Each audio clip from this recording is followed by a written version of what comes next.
नमस्ते छात्रों, आज हम मानिक वर्मा द्वारा लिखित गजल देखेंगे। हिंदी साहित्य में अनेक साहित्यकारों ने अपनी प्रतिभा के अनुसार अलग अलग तरीकों से, अलग अलग पद्धतियों से अपनी अंदर की प्रतिभा को अभिव्यक्त किया है। तो उसी तरह से गजल ये भी एक हिंदी साहित्य का प्रकार है। जैसे भक्ति काव्य में हम देखते हैं कि दो पंक्तियों में जो लिखा जाता है उसको दोहा कहते हैं, उसी तरह से यहाँ इन प्रकारों में गजल में जो लिखा जाता है, जो कि केवल दो पंक्तियों में होता है, लेकिन इन दो पंक्तियों को यहाँ पर शेर कहा जाता है। भाव वही है जो किसी साहित्यकार को, किसी कवि को अपने जीवन के बारे में, प्रकृति के बारे में, समाज के बारे में, या किसी समस्या, किसी घटना के बारे में जो कुछ उसने अनुभूति हुई हो उसको अभिव्यक्त करना है। तो जिस तरह की उस साहित्यकार की अपनी प्रतिभा है, उस प्रतिभा के अनुसार वो उस घटना को, उस अनुभूति को अभिव्यक्त करता है। तो उसी तरह से मानिक वर्मा हिंदी साहित्य के एक अच्छे, बहुत बड़े साहित्यकार हैं और इन्होंने गजल के माध्यम से अपनी भावनाओं को यहाँ अभिव्यक्त किया है। उनका परिचय पहले देख लेते हैं। जन्म 1938 उज्जैन मध्य प्रदेश में हुआ है। परिचय हास्य व्यंग के सशक्त हस्ताक्षर मानिक वर्मा जी वाचिक परंपरा में प्रमुख स्थान रखते हैं। आपके व्यंग बड़े ही धारदार होते हैं। आपकी गजलें बहुत ही प्रेरणादायी होती है। प्रमुख कृतियों में गजल मेरी इबादत है, आखिरी पत्ता, आदमी और बिजली का खंभा, महाभारत अभी जारी है, मुल्क के मालिकों जवाब दो, इस तरह से उनका साहित्य है। अब इस गजल में जो कि वे इन कुछ शेरों के माध्यम से वे कहना चाह रहे कि अधिकांश शेरों में वर्मा जी ने हम सबको जीवन में निरंतर अच्छे कर्म करते हुए आगे बढ़ने के लिए प्रेरित किया है। गजलाकार ने संदेश देते हुए कहा है कि अपने रूप रंग से सुंदर दिखने के बजाय हमें कर्मों से सुंदर दिखना आवश्यक है। बहुत बार लोग अपनी ऊपरी सुंदरता पर ध्यान देते हैं, लेकिन इस बात का खंडन करते हुए श्री मानिक वर्मा जी इस बात पर जोर देते हैं कि दिखना है तो बहुत अपने कर्मों से सुंदर दिखो, क्योंकि इंसान का दिखना उस समय तक होता है, एक समय तक। ऐसा नहीं कि उसका पूरा जीवन वो सुंदर दिख सकता है, लेकिन कर्मों से अगर हमने अपने इस जीवन को सजाया तो हम जब तक जीवित रहते हैं तब तक, और हमारे जीवन के उपरांत भी, मृत्यु के बाद भी, हम अपने कर्मों के कारण जाने जाते हैं। हमारी एक पहचान बनती है। तो किसी तरह की सुंदरता से नहीं, जो कि बाह्य सुंदरता है, इस सुंदरता से हमारी पहचान नहीं बनती है, बल्कि हम कर्म क्या करते हैं इस पर हमारी अधिकतर पहचान बनती है। और ये पहचान हमारे जाने के बाद, संसार को त्याग कर जाने के बाद भी हमारी पहचान बनती है। लोग हमें जानते हैं तो केवल हमारे कर्मों के कारण, कामों के कारण। तो उस पर हमें अधिक ध्यान देना है, बल्कि सजने संवरने से अपनी सुंदरता बढ़ाने के लिए नहीं। तो ये इन गजलों के माध्यम से जो यहाँ पर दिए हैं गजलाकार, जैसे कवि को, कविता लिखने वाले को कवि कहते हैं, उसी तरह से गजल लिखने वाले को गजलाकार कहते हैं। गजलाकार श्री मानिक जी वर्मा ने बतलाने की कोशिश की। अब यहाँ पर हम देखेंगे उनकी पहली शेर में वे क्या कहें। आपसे किसने कहा स्वर्णिम शिखर बनकर दिखो, शौक दिखने का है तो फिर नींव के अंदर देखो। इससे पहले गजल के माध्यम से वे ये बताने की कोशिश कर रहे हैं। बहुत बार हम देखते हैं कि बड़ी बड़ी इमारतें बनती है, बड़ी मंजिला इमारतें बनती है, बहुत ऊंचाई तक उसको बनाया जाता है, लेकिन कभी ये नहीं देखते लोग केवल उस ऊंचाई को देखते हैं, उस यश को देखते हैं, उसके पीछे की गाथा को, उसके पीछे की एक कथा निश्चित तौर पर होती है।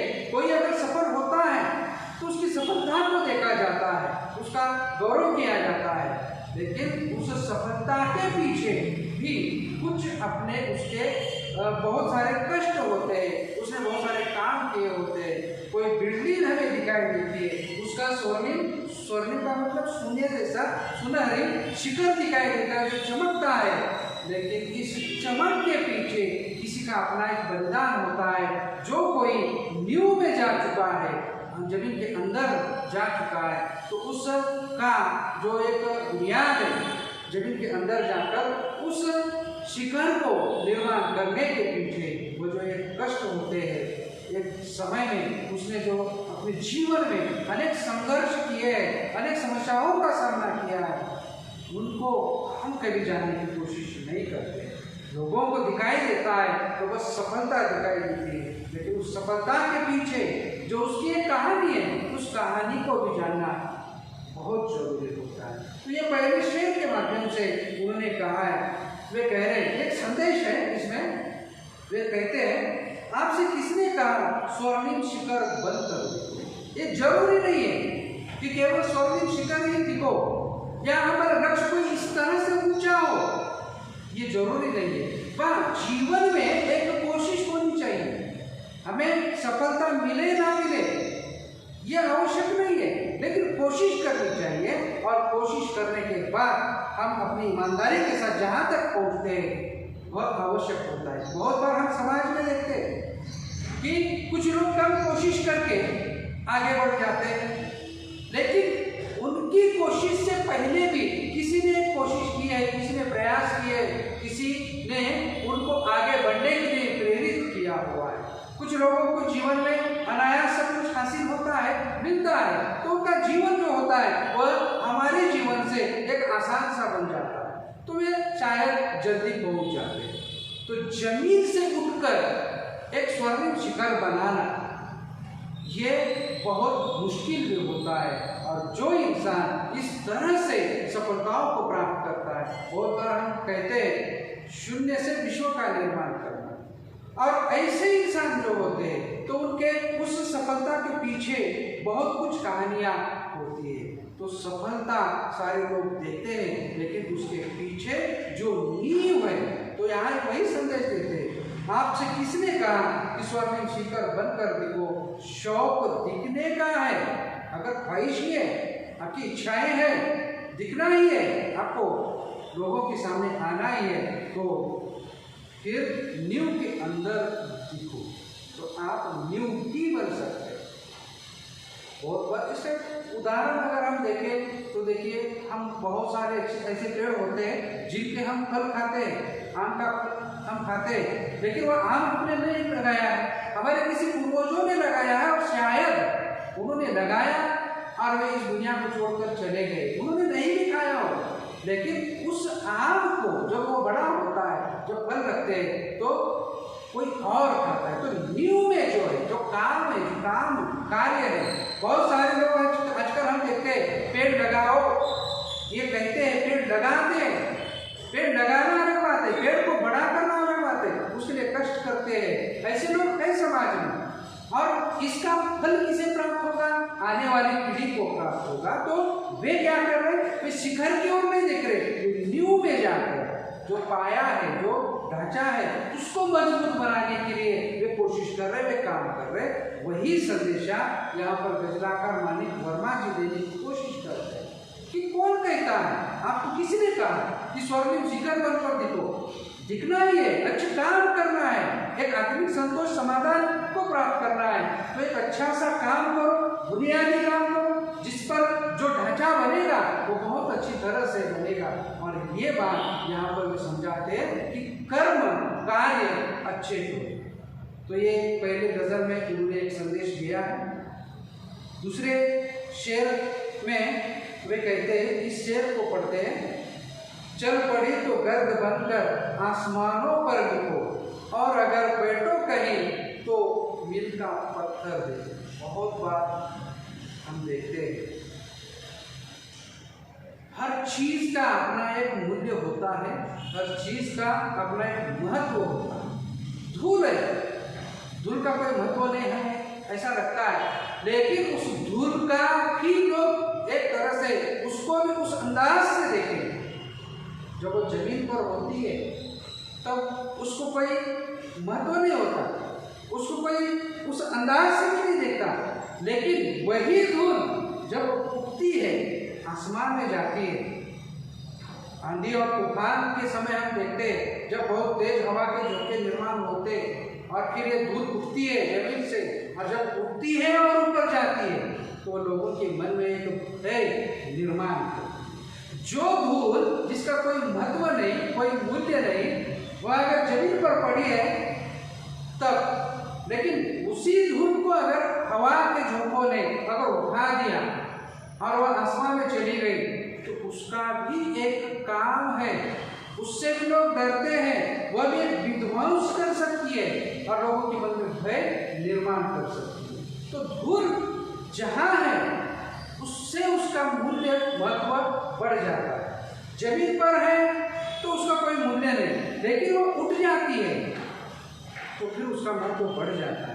अगर धूल का बढ़ता है तो फिर इंसानों का तो उठना ही है तो अपने आप को स्तर पर लेकर चलो, अपने आप को ऊंचा उठाओ ताकि आपको सामने ये जमाना आपको देखे, आप है आपके अस्तित्व को जानने की कोशिश करे, समझ सके। तो इसके लिए आपको उन स्तर से जो आपका एक स्तर है जीवन का, उस स्तर से अपने आप को उठाना है ताकि जो लोग आपको देखते वे लोग आपको उस तरह से देखें, आपको एक कीमत के साथ देखें, आपका भी एक मूल्य हो। तो चल पड़ी तो गर्द बनकर आसमानों पर लिखो। अगर जीवन में आगे बढ़ रहे, हम अपने लक्ष्य की ओर, लक्ष्य को पाना है तो उस ऊंचाई के साथ बढ़ो, वरना तो बहुत सारे लोग इस दुनिया में आते हैं, जीवन जीते हैं और फिर चले जाते हैं, उनका कोई मूल्य नहीं, कोई महत्व नहीं उन लोगों का। उन लोगों को याद रखा जाता है जो अपने जीवन स्तर से कुछ उठते हैं और उनको लोग पहचानते हैं क्योंकि उन्होंने अपनी एक पहचान बनाई है। तो धूल की तरह अपनी पहचान बनाओ। कब पहचान बनती है? जमीन पर पड़ने से नहीं, अपने आप को उठाने से, वरना तो आपको कोई पहचानेगा नहीं। तो इस तरह से अपनी पहचान बनो। चल पड़ी तो गर्द बनकर आसमानों पर लिखो, और अगर बैठो कहीं तो मील का पत्थर लिखो। मील का पत्थर क्या होता है? जब हम किसी यात्रा में निकलते हैं तो रास्ते में कितना गांव, किस गांव को हम जा रहे हैं या सामने कौन सा गांव, ये बताने वाला एक मील का पत्थर रास्ते के बाजू में होता है। वो वही होता है, वो कहीं इधर उधर जाता नहीं, फिर भी लोगों को मार्ग के बारे में, सही दिशा के बारे में वो बताता है। इसका ये मतलब नहीं कि वो केवल पत्थर है, ये मील का पत्थर है और लोग उसको देखते हैं, ढूंढते हैं कि हम जहाँ जा रहे हैं, हम अपने लक्ष्य की ओर जा रहे हैं, मंजिल की ओर जा रहे हैं, हमें जिस गांव में जाना है क्या हम सही जा रहे हैं? तो ये मार्ग और हमारा विश्वास बढ़ाने का कि हम सही है, हम सही रास्ते पर जा रहे हैं, ये बताने का काम वो मील का पत्थर करता है। वो होता तो एक जगह पर ही है, लेकिन वो अपना फिर भी काम करता है। तो ऐसे एक उदाहरण भी लेना है तो हमारे घर के बुजुर्गों को देखिए, वे बूढ़े हैं, वे कोई काम नहीं कर सकते क्योंकि उनका शारीरिक श्रम करने का उस तरह से उनके पास उनकी उम्र हो चुकी है, लेकिन उनके पास जो अनुभव है, इस अनुभव के कारण वे हमें प्रेरित करते हैं, वे हमें मार्गदर्शन करते हैं और उनके मार्गदर्शन को सुनकर, समझकर हम जीवन में आगे बढ़ सकते हैं। तो ये मार्गदर्शन अति आवश्यक होता है, जो काम एक मील का पत्थर करता है एक जगह पर बैठकर। अगर रुको, कोई काम नहीं कर रहे तब भी अपनी उपयोगिता हो, और तब आपका जीवन सफल हो जाता है। आप एक जगह पर बैठे हो तब भी आप किसी के लिए प्रेरित बनो, मार्गदर्शक बनो। और उदाहरण दिया उन्होंने मील के पत्थर का। तो वे कहते हैं आदमी हो तुम और अगर बैठो कहीं तो मील का पत्थर देखो। और आगे के शेर में वे कहते सिर्फ देखने के लिए दिखना, कोई दिखना नहीं। आदमी हो तुम अगर तो आदमी बनकर देखो। बहुत सारे लोगों को लगता है अपनी बाह्य सुंदरता को सजाने से, संवारने से वे अपना व्यक्तित्व दिखा रहे हैं, लोगों को याद रखेंगे, लोगों को पहचानेंगे, अपनी सुंदरता के कारण जाने जाने की कोशिश हर कोई करता है। हर कोई व्यक्ति सुंदर दिखना चाहता है। लेकिन यहाँ गजलाकार माली जी वर्मा ये बताते हैं ऐसा दिखना अधिक समय तक नहीं होता है, क्योंकि निसर्ग ने हमें जैसे बनाया है सुंदर दिखने के लिए एक उम्र होती है। उसके बाद आप प्रौढ़ होके बूढ़े हो जाओगे तो चाहे आप जितने अपने बाह्य सुंदरता को सुंदरता दिखाने की कोशिश करो, आप सुंदर नहीं दिखने वाले। ये सच्चाई में हमें बताने की कोशिश करते हैं कि सिर्फ देखने के लिए दिखना, कोई दिखना नहीं। सजाना, श्रृंगार करके अपने आप को सजा कर अगर आप अपने आप को लोगों के सामने, इस विश्व के सामने, दुनिया के सामने, समाज के सामने अगर पेश कर रहे हो तो ये कोई दिखना नहीं। लोग उसको नोट नहीं करेंगे, ध्यान भी नहीं रखेंगे। ऐसे तो बहुत सारे लोग होते हैं। अगर आपको दिखना है तो वे बताते हैं आदमी हो तुम अगर तो आदमी बनकर। आदमी, इंसान, मानव, इसकी पहचान क्या होती है? अगर उस आदमी के अंदर इंसानियत हो, मानवता हो और मानवता के अनुसार इंसानियत के साथ वह अगर उस तरह से जी रहा है कि मैं आदमी हूँ, इंसान हूँ, भगवान ने मुझे इंसान बनाया और मैं अपने अंदर इंसानियत के साथ, अंदर की इंसानियत के साथ अपना जीवन जीऊंगा, तो निश्चित तौर पर उसका भी जीवन सफल होगा। और वो जो काम करेगा अच्छी सोच के साथ तो उसके सानिध्य में आने वाले बहुत सारे लोगों का भी वो निश्चित तौर पर कल्याण करेगा, उनको मार्गदर्शन करेगा और उनको भी जीवन में सफल होने के लिए प्रेरित करेगा। तो ये तब संभव है अगर आप इंसान बनकर जियो। तो एक संदेश इस गजल के माध्यम से देते हैं कि सिर्फ देखने के लिए दिखना, कोई दिखना नहीं।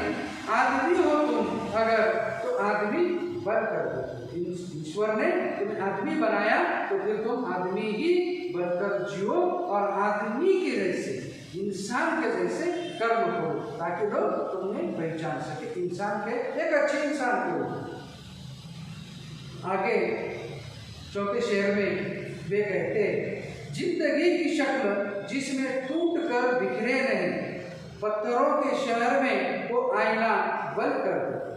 तो वे कहते जिंदगी की शक्ल, जीवन समस्याओं से भरा हुआ है और समस्याओं को देखकर हमें टूटना नहीं, बिखेरना नहीं, बल्कि उस समस्या के सामने जाकर उसका डटकर मुकाबला करना है, उस समस्या का निराकरण करना है, उसको दूर करना है। और ये जीवन की सफलता का एक मंत्र होता है। अगर जीवन में सफल होना है तो समस्याओं से घबराना नहीं, डरना नहीं, बल्कि उस समस्या का डटकर सामना करके उस समस्या का निराकरण करके, क्योंकि आप जितना उस समस्याओं से भागोगे समस्या और आएगी, समस्या बढ़ती जाएगी और फिर आपका जीवन का संघर्ष करना मुश्किल हो जाएगा। तो जीवन को अगर सफल बनाना है, जो जिंदगी, ये जीवन ईश्वर ने आपको दिया है और इसको सफलता के साथ जीना है, तो निश्चित तौर पर समस्या का निराकरण, उससे घबराना नहीं, बल्कि उसको दूर करने की कोशिश करनी है। तो जिंदगी की शक्ल जिसमें टूटकर बिखरे नहीं, तो समस्या देखकर घबराए नहीं, टूटकर बिखरे नहीं, पत्थरों के शहर में वो आईना बन कर। पत्थर तो बहुत है, पत्थरों का शहर है, लेकिन आपकी पहचान क्या है? एक पत्थर नहीं, बल्कि आप आईना बनो। इसका मतलब है, इसका मतलब ये होता है कि और जो लोग हैं वे आपको देखें, आपके जैसा बनने की कोशिश करना सीखे हुए, इच्छाएं निर्माण हो उनके मन में कि जीवन में मुझे कुछ बनना है तो इनकी तरह, तो आप जैसे उनके सामने एक पत्थर की तरह नहीं बल्कि एक आईने की तरह हो, लोग आपको देखकर प्रेरित हो और जीवन में आपके जैसे बनने की इच्छाएं उन लोगों के मन में निर्माण हो जाए। तो इस तरह से इन कुछ गजलों में गजलाकार मालिक वर्मा जी ने हमें जीवन जीने के बारे में, जीवन का एक संदेश, सफलता का संदेश हमें देने की कोशिश की है। बाकी और कुछ शेर बचे हुए जिसको हम कल के पीरियड में देखेंगे। बस आप अपना ख्याल रखिए और घर में रहिए, सुरक्षित रहिए। Thank you.